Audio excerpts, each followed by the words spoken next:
క్రీస్తునందు ప్రియులైన ప్రతి ఒక్కరికి మన రక్షకుడి యేసు నామములో శుభాభివందనాలు తెలియజేస్తూ దేవుని వాక్యాన్ని ధ్యానించడానికి మరొకసారి ప్రేమతో ఆహ్వానిస్తావు.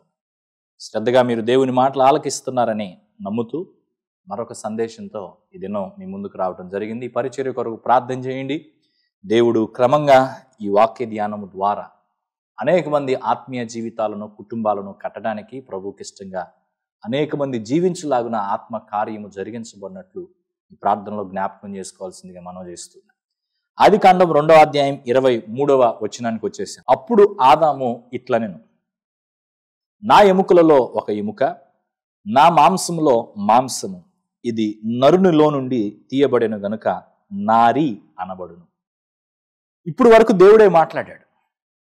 ఆదాము మాట్లాడినట్టు ఇప్పుడు వరకు మనం ఎక్కడా చూడలేదు. ఆదాము పేర్లు పెట్టాడు అని కనబడింది, ఆదాము పేర్లు పెట్టాడు అని మనం చూసాం, కానీ ఆయన ఏం పేర్లు పెట్టాడు, ఆయన ఏం మాట్లాడాడు అనేది మనకు అక్కడ రాయబడలేదు. అయితే ఆదాము మొట్టమొదటిసారి మాట్లాడిన సందర్భం ఇది. పైగా గడిచిన బాగా ఒకసారి మనం జ్ఞాపకం చేసుకుంటే ఆదామును మాట్లాడేటట్టు చేసింది ఏంటి అంటే, తన ఎదుట నిలవబడినటువంటి హవ్వ లేదా స్త్రీ. దేవుడు ఒక బహుమానాన్ని తీసుకొచ్చి తన ఎదుట పెట్టినప్పుడు ఆ బహుమానానికి స్పందన తెలియపరుస్తూ ఆదాము ఈ మాటలు చెప్పాడు. ఇక్కడ 2 విషయాలు మనం ఆలోచన చేయాలి. ఈ 2 విషయాలను ప్రతి ఒక్కరూ, ప్రతి భార్య భర్త అర్థం చేసుకోవటం చాలా చాలా అవసరం. ఈ 2 విషయాలు అర్థం చేసుకోగలిగితే దాదాపుగా మన కుటుంబంలో ఉన్నటువంటి సమస్యలకు పరిష్కారం దొరికినట్టే, వైవాహిక జీవితంలో ఉన్నటువంటి సమస్యలకు పరిష్కారం దొరికినట్టే. ఇక్కడ ఆదాము హవ్వను చూడగానే ఒక పద్యం రాసినట్టుగా మనం చూడవచ్చు, లేదా ఒక పాట రాసినట్టుగా మనం చూడవచ్చు, కవిత్వం చెప్పినట్టుగా మనం చూడవచ్చు. ఆయన అంటున్నాడు, నా ఎముకలలో ఒక ఎముక, నా మాంసంలో ఒక మాంసం, ఇది నరునిలో నుండి తీయబడిన గనుక నారి అనబడును. ఇప్పుడు ఇక్కడ ఆయన చాలా గమనిస్తున్నాడు. ఈయన చెప్పిన ఈ మాటలను మనం అర్థం చేసుకుంటే చాలా గమనిస్తున్నాడు. ఆదాముకు దేవుడు గాఢ నిద్ర కలుగు చేసి ఆయన యొక్క ప్రక్కటెముకలలో ఒక ఎముకను తీశాడు. ఈ మాటలను బట్టి ఏమర్థం అవుతుంది? ఆ ఎముకను తీసిన సంగతి ఆదాముకు తెలుసా? ఖచ్చితంగా ఆదాముకు తెలుసు. అందుకే నా ఎముకలలో ఒక ఎముక. 2 దేవుడు ఆ ఎముకను తీయడం మాత్రమే కాకుండా ఆ ఎముకతోటి ఒక స్త్రీని నిర్మించాడు అనే సంగతి ఇప్పుడు ఆమెను చూడగానే అర్థమైంది ఆయనకి. ఇది నరునిలో నుండి తీయబడిన, నా ఎముకల్లో ఒక ఎముక నువ్వు, నా మాంసంలో ఒక మాంసం నువ్వు, నాలో నుండి నువ్వు తీయబడ్డావు అని ఆదాము మాట్లాడుతున్నాడు. సో ఇది మనకు ఒక చక్కని పాఠం నేర్పుతుంది అని మాట్లాడుతూ, వాస్తవంగా తన ఎదుట నిలబడిన ఆ స్త్రీకి ఇంతకు ముందున్న అనుభవంతో, జంతువులకి పక్షులకి అన్నిటికీ పేర్లు పెట్టాడు కదా, ఆ అనుభవంతో ఆమెకు కూడా పేరు పెట్టాడు. ఏం పెట్టాడు? నారి. ఇంకో విషయం గమనించండి, ఆమెకు పేరు పెట్టే క్రమంలో ఆదాము తనకు కూడా పేరు పెట్టుకున్నాడు, నరుడు. నరునిలో నుండి తీయబడిన గనక ఈమె నారి అనబడు. ఇప్పుడు మనం అర్థం చేసుకోవాల్సిన ఒక విషయం ఏంటంటే, మొట్టమొదటిగా ఆయన చెప్తున్న ఆ మాట మనం చూద్దాం. నా ఎముకలలో ఒక ఎముక, నా మాంసంలో ఒక మాంసం. ఆదాముకున్న ఈ అవగాహన ప్రతి పురుషునికుంటే ఆ కుటుంబం ఎంత బాగుంటుందో. ఆదాముకున్న ఈ అవగాహన ప్రతి పురుషునికుంటే, ప్రతి భర్తకుంటే ఆ కుటుంబం ఎంత బాగుంటుందో. ఏం అవగాహన ఉండాలి? తన ఎదుట నిలబడినటువంటి ఆ స్త్రీని చూసినప్పుడు, తనకు బహుమానంగా దేవుడిచ్చిన ఆ స్త్రీని చూసినప్పుడు ఆదాము అర్థం చేసుకున్నాడు, ఆమె ఎవరో కాదు, నా ఎముకలలో ఒక ఎముక, నా మాంసంలో ఒక మాంసం. అపోస్తులైన పౌలు తర్వాత ఎఫెసీలకు పత్రిక రాస్తూ ఈ ఇమేజరీ తీసుకున్నాడు. ఆయన అంటే భార్యాభర్తలను ఆయన ఎలా చెప్పాడంటే, ఒక శరీరానికి పోల్చి చెప్పాడు. శరీరంలో తల మొండెము ఎలా ఉందో ఆ పోలికను చేస్తూ ఆయన చెప్పాడు. తలగా పురుషుడు ఉన్నట్టు, శరీరముగా స్త్రీ ఉన్నట్టు ఆయన పోల్చి చెప్పాడు. ఇప్పుడు జాగ్రత్తగా ఈ మాట గమనించాలి. తలగా పురుషుడు ఉన్నప్పుడు, శరీరంగా స్త్రీ ఉన్నప్పుడు ఆదాము చెప్తున్నటువంటి ఈ మాట అక్కడ ఎంత చక్కగా సరిపోతుందో చూడండి. ఇప్పుడు ఈ మాటలు వింటున్న భార్యాభర్తలు మీరు ఆలోచన చేయండి.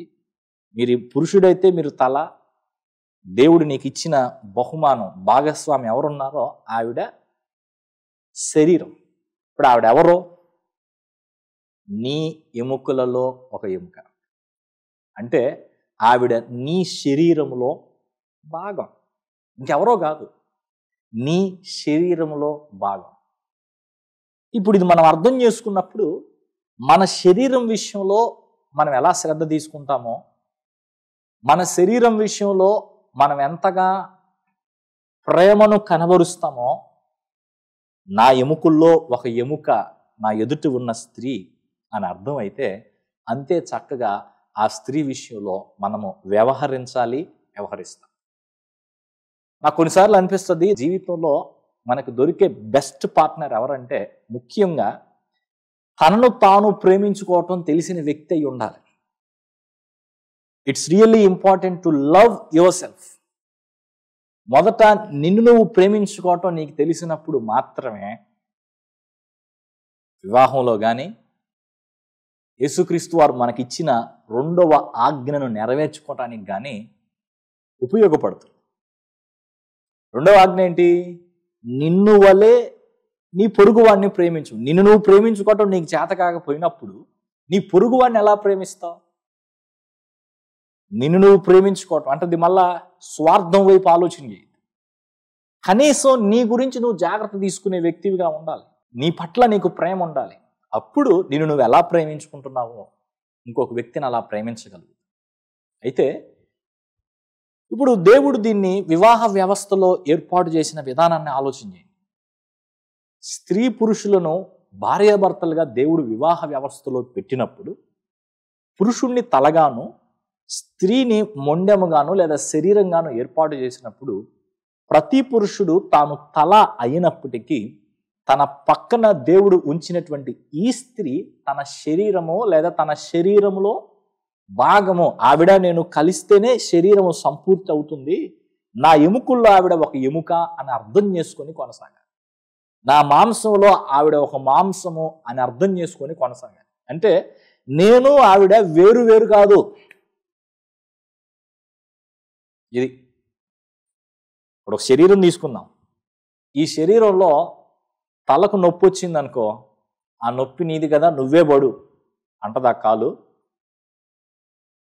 అంటదా చెయ్యి, అంటదా గుండె. తలకు నొప్పి వచ్చిందంటే తలనొప్పిని బట్టి హోల్ బాడీ అరెస్ట్ అయిపోయినట్టే. అంటే శరీరం మొత్తం ఇబ్బంది పడుతుంది. శరీరంలో ఏ అవయవానికి సమస్య తలెత్తినా శరీరం అంతా ఇబ్బంది పడుతుంది. కాబట్టి ఈ ఐక్యత, దేవుడు ఏర్పరిచిన ఈ ఐక్యతను మనం అర్థం చేసుకోవాలి. అర్థం చేసుకుని మనము దేవుడు నా జీవితంలో అనుమతించిన అనుగ్రహించిన భాగస్వామి వేరువేరు కాదు, మేము ఒక్కటే. నిజంగా అసలు వివాహం అంటే ఏంటంటే ఇద్దరు మనుషులు ఒక జీవితాన్ని జీవించటం. ఇద్దరు మనుషులు 2 వ్యక్తిత్వాలు ఒక చోట ఒక జీవితాన్ని జీవించటం, ఒకే విధంగా జీవించటం, ఒక జీవితాన్ని పంచుకొని జీవించటం, భాగస్వామ్యం చేసుకుంటూ జీవించటం. అందులో గొప్ప మాధుర్యాన్ని దేవుడు దాచిపెట్టాడు.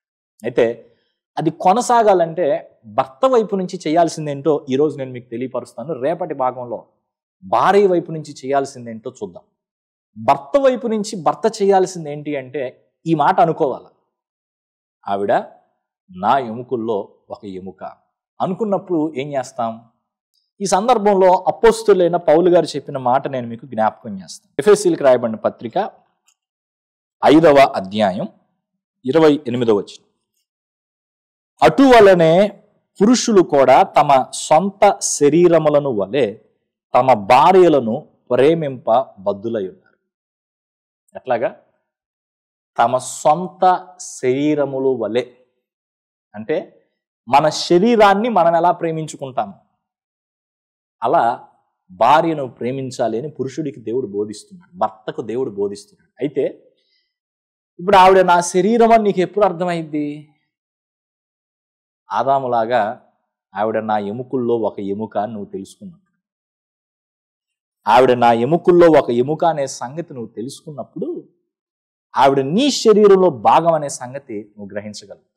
ఎప్పుడైతే ఆవిడ నీ శరీరంలో భాగమని నువ్వు గ్రహించగలుగుతావో అప్పుడు నీ శరీరాన్ని ప్రేమించుకున్నట్టుగా ఆమెను నువ్వు ప్రేమించగలుగుతావు.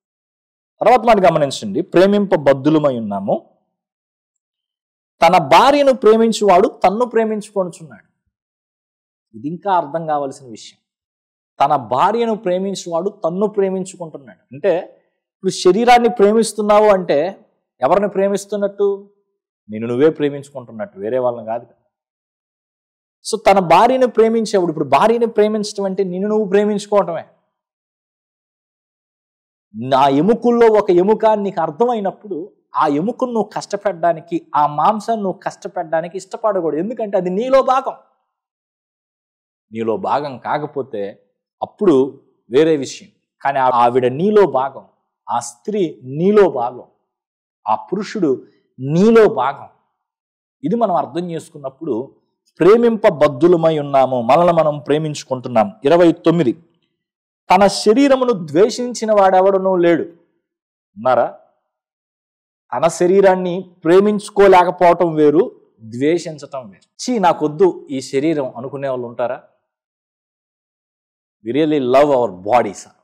మన శరీరాలను మనం ఎంతగానో ప్రేమించేటువంటి వారంగా ఉంటాం. ద్వేషించుకొనివాడు లేడు గాని ప్రతివాడును దానిని పోషించి సంరక్షించుకొను. ప్రతివాడును దాన్ని పోషించి సంరక్షించుకొను. పోషించడం అంటే ఓ రోజులో 3 పూట్ల ఖచ్చితంగా ఇన్పుట్ పోవాల్సిందో లోపలికి. అంటే 3 పూట్ల ఆహారం తింటాం, తినకపోతే ఈ శరీరానికి శక్తి రాదు. దీన్ని మనం మాడబెట్టినట్టయిద్ది అనమాట, ఎండబెట్టినట్టయిద్ది. సో ఈ శరీరాన్ని పోషించుకోవడానికి ఎంతో కష్టపడతాం. అర్థం చేసుకుంటున్నారా? ఈ శరీరాన్ని పోషించుకోవడానికి ఎంతో కష్టపడతాం, ఈ కడుపును నింపుకోవడానికి ఎంతో కష్టపడతాం. దాని భావం ఏంటి? నీ భార్యను పోషించడానికి, నీ కుటుంబాన్ని పోషించడానికి కష్టపడాల్సిన బాధ్యత, పని చేయాల్సినటువంటి బాధ్యత పురుషుడి మీద లేదా? ఇంకో మాట చూడండి, పోషించుకొనుచు దానిని పోషించి సంరక్షించుకొను. సంరక్షించుకోవటం అంటే కాళ్ళకు చెప్పులు లేకుండా తిరుగుతామా? మలమల మాడే ఎండలో, తీవ్రమైన ఎండలో కాళ్ళకు చెప్పులు లేకుండా తిరుగుతామా? కాళ్ళకు చెప్పులు లేకుండా నిప్పుల మీద నడిచెళ్తామా? కాళ్ళకు చెప్పులు లేకుండా ముళ్ళున్న ప్రాంతంలో తిరుగుతామా? ఎందుకని? కాళ్ళు గాలిపోతాయి, కాళ్ళకి ముళ్ళు గుచ్చుకుంటాయి. కాబట్టి కాళ్ళను కాపాడుకోవటానికి, కాళ్ళను భద్రపరుచుకోవటానికి కాళ్ళకు చెప్పులు తొడుక్కొని కాళ్ళకు దెబ్బ తగలకుండా ముందుకెళ్తాం. ఇంత శ్రద్ధ తీసుకుంటాం మన శరీరం విషయంలో, మన యొక్క దేహం విషయంలో. మంచి మంచి బట్టలు కొనుక్కుంటాం, సంరక్షించుకుంటాం ఈ శరీరాన్ని. ఎండకు, చలికి, వానకు అన్నిటి నుండి ఈ శరీరాన్ని కాపాడుకుంటాం. శరీరాన్ని కాపాడుకునే ప్రతి వ్యక్తి తన భార్య విషయంలో ఆమె నా ఎముకల్లో ఒక ఎముక అని అనుకున్నప్పుడు, అలా భావించినప్పుడు నిన్ను నువ్వు ఎలా కాపాడుకుంటావో, నిన్ను ఎలా పోషిస్తావో ఈ భార్యను కూడా అదే విధానంలో పోషించి సంరక్షించేటువంటి వ్యక్తివిగా ఉంటావు. ఇంకొక మాట నేను ఇక్కడ క్లియర్గా చెప్పాలి. వివాహం కానంత వరకు పరిస్థితి వేరు, వన్స్ వివాహం అయిన తర్వాత చేస్తే చేయి లేకపోతే లేదు అనేది కుదరదు. ఇక్కడ you must love your wife. ఖచ్చితంగా నీ భార్యను ప్రేమించాల్సింది. నువ్వు ఖచ్చితంగా నీ శరీరాన్ని ఎలా ప్రేమించుకుంటావో ఆ విధంగా నీ భార్యను ప్రేమించాలి. ఇది ప్రాథమికంగా మనకి 10 ఆజ్ఞల గురించి మాట్లాడుకుంటాం, లేకపోతే యేసయ్య ఇచ్చిన 2 ఆజ్ఞల గురించి మాట్లాడుకుంటాం. వివాహ వ్యవస్థలో ఇది ప్రాథమికమైన ఆజ్ఞ. నీ భార్యను ప్రేమిస్తున్నావా? నీ శరీరాన్ని ప్రేమించినట్టుగా ప్రేమిస్తున్నావా? ఆమెను నీ ఎముకలలో ఒక ఎముకగా భావించి ప్రేమిస్తున్నావా? అర్థం చేసుకుని, ఒకవేళ ఈ వాక్యాన్ని పోలిన జీవితం నీ కుటుంబంలో లేకపోతే, నీ వివాహ జీవితంలో లేకపోతే, ఈ రోజైనా ప్రభు వైపు తిరిగి పశ్చాత్తాపడి నీ భార్యను ప్రేమించటానికి, నీ భార్యను సంరక్షించటానికి, నీ భార్యను పోషించడానికి, ఆమెను ఒక పనికిరాని వస్తువులాగా చూడడానికో, ఒక ఆట వస్తువులాగా భావించడానికో, ఒక పని మనిషిలాగా భావించడానికో కాకుండా గత భాగంలో విన్నట్టుగా ఒక బహుమానంగా ఎంచి కొనసాగటానికి తీర్మానం తీసుకుంటావు. ఎప్పుడైతే నువ్వు ఆమెను ఒక రాణిలాగా చూస్తావో అప్పుడు నువ్వు ఒక రాజులాగా చూడబడగలుగుతావు. నువ్వు ఎప్పుడైతే ఆమెను ఒక బానిసలాగా చూస్తావో ఆమె నిన్ను ఒక సేవకుల్లాగానే భావిస్తుంది. మనం ఏది ఇస్తామో జీవితంలో తిరిగి వస్తాయి. మొదట మనం ప్రేమించుటకు నేర్చుకుందాం. మనం ప్రేమించేటువంటి వారంగా ఉందాం. దాని ద్వారా ప్రేమను పొందుదాం. దాని ద్వారా మన కుటుంబాలను దైవికమైన క్రమంలో నడిపించుకుంటూ గొప్పగా అనేక మందికి మాదిరికరంగా నిలిచే వారంగా, ఆనందకరమైన రీతిలో కొనసాగేటువంటి వారుగా ఉందాం. ఇలాంటి భాగ్యం నాకు, నా కుటుంబానికి కావాలని నువ్వు కోరుకుంటున్నట్లయితే ఈ వాక్య ప్రకారంగా నేను జీవించడానికి నాకు సహాయం చేయమని దేవుని సన్నిధిలో విన్నవించుకుందామా? పరిశుద్ధుడైన తండ్రి, నీకు వందనాలు చెల్లిస్తా ఉన్నా. ఆది కాండంలో నుండి మీరు మాతో మాట్లాడుతున్న విశేషమైన సత్యాలను బట్టి స్తుతిస్తున్నాను. ప్రతి భర్త తన భార్య విషయంలో తాను ఏమని భావించుకోవాలో, ఏమని ఆలోచన చెయ్యాలో మీరు మా ఎదుటికి తీసుకొచ్చిన విధానం కొరకు స్తోత్రాలు. ఈ విషయాలు మేము ఆలోచన చేస్తూ మా జీవితాల్లో ఈ విధంగా మేము కొనసాగుట ద్వారా నా ఎముకల్లో ఒక ఎముక అని ప్రతి భర్త తన భార్య విషయంలో భావించటం ద్వారా, తన శరీరంలో ఆవిడ భాగమని భావించటం ద్వారా ఆ కుటుంబం దీవెనకరంగా ఉంటుందని, అలా భావించిన వ్యక్తి తన శరీరాన్ని ప్రేమించినట్టుగా తన భార్యను ప్రేమించి, తన శరీరాన్ని పోషించినట్టుగా తన భార్యను పోషించి, తన శరీరాన్ని సంరక్షించుకున్నట్టుగా తన భార్యను సంరక్షించేటువంటి వాడుగా ఉంటాడని మీరు జ్ఞాపకం చేశారు. అలాంటి స్థితిలో లేని భర్తలు ఎంతమంది ఉన్నారో అలాంటి వారందరూ ఈ దినం మేల్కొల్పబడ్డానికి, భార్యను ప్రేమించేవారుగా ఉండటానికి సహాయం చేయమని ప్రార్థిస్తూ, భార్యను తక్కువగా చూస్తూ, లెక్కలో లేని వ్యక్తిగా చూస్తూ, ఆమెను కించపరుస్తూ, తోలనాడుతూ, సిగ్గుపరుస్తూ, ఆమె విషయంలో చూపించాల్సినటువంటి ప్రేమను చూపించకుండా కుటుంబాన్ని నరకంగా మారుస్తున్నటువంటి భర్తలకు మార్పు తెచ్చి, ఆ భర్తల కింద నలిగిపోతున్నటువంటి భార్యలకు వారి యొక్క మొర ఆలకించి ఆ కుటుంబాన్ని మీరు కట్టమని వేడుకుంటున్నారు. ఈ వాక్య ధ్యానంలో మీరు మాకు ఇంకనూ తోడై ఉండి అనేక విశేష సత్యాలతో, గొప్ప సత్యాలతో మాతో మాట్లాడి మా కుటుంబాలను, మా జీవితాలను బాగు చేసుకునే భాగ్యం దయచేయమని యేసయ్య నామములో ప్రార్థిస్తున్నాం తండ్రి. ఆమేన్. ప్రభు మీకు తోడేయండి. మీ జీవితాల్లో భార్యలను ప్రేమిస్తూ వివాహ వ్యవస్థలో దేవుడు కోరుకున్న భర్త పాత్ర పోషించగలిగినట్లు సహాయం చేయనుగాక. ఆమేన్.